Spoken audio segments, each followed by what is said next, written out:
Welcome back to Daily AI News at Let's Data Science. It's 30th July 2026. Today we're diving into some pivotal developments from the future of machine intelligence to major product launches.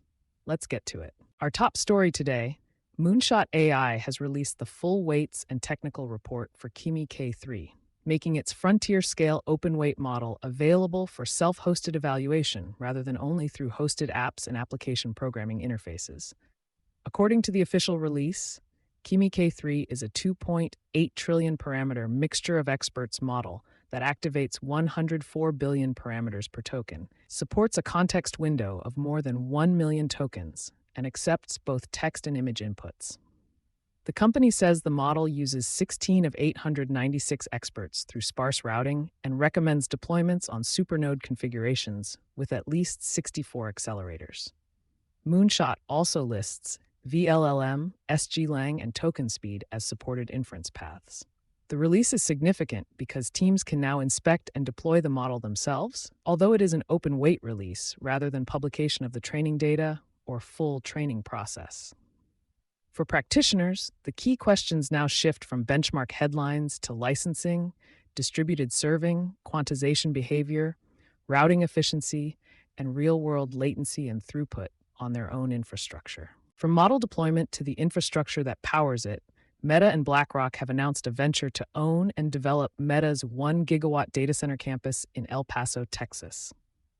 The project carries an estimated development cost of about $14 billion. Funds managed by BlackRock will own 80% of the venture, while Meta retains 20%, manages construction, and will lease the entire campus. Meta is contributing land and construction assets, while BlackRock's investment includes financing supported in part by $12.5 billion in debt. Capacity is expected to begin coming online in 2028. Importantly, the announcement describes a financing and ownership structure rather than new compute that is immediately available. Neither the accelerator models, chip count, nor networking architecture have been disclosed.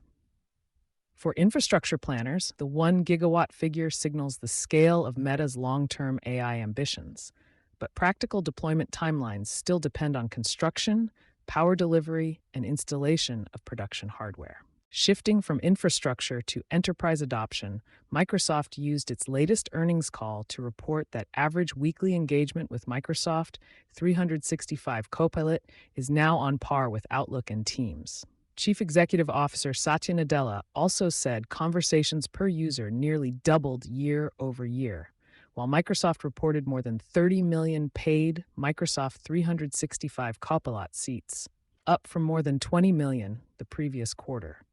The company added that Agent 365 has nearly 40 million registered agents across tens of thousands of companies. At the same time, Microsoft did not publish the active user counts or detailed methodology needed to independently verify the comparison with Outlook and Teams. That means paid seats, registrations, and engagement should not be treated as interchangeable metrics.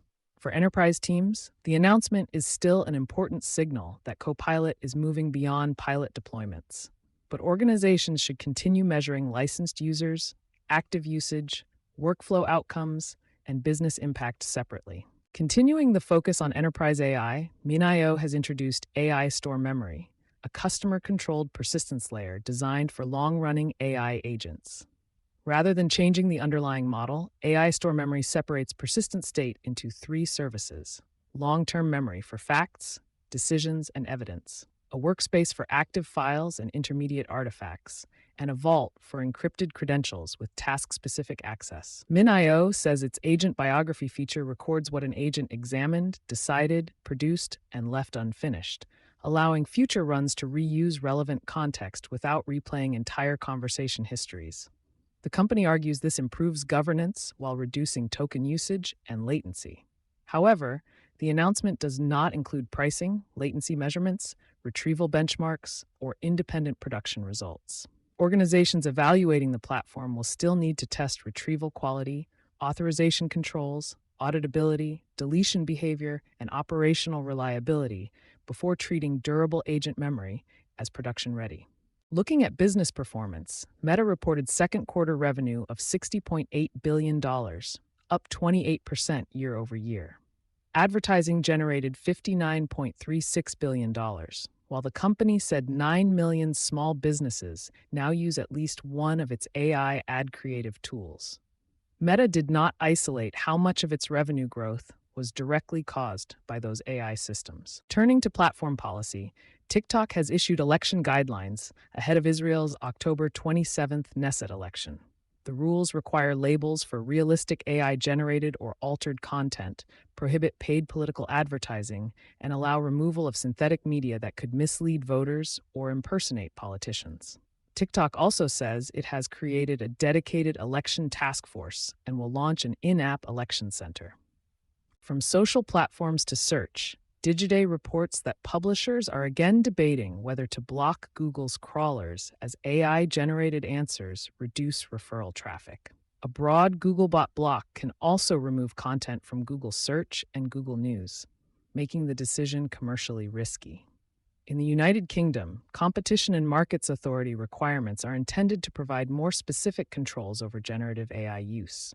Moving into government adoption, India's National E-Governance Division has empaneled Tata Consultancy Services, NEC India, Cactus Technology Solutions, CoRover, Inafu Labs, and Kyndryl Solutions for artificial intelligence and machine learning services.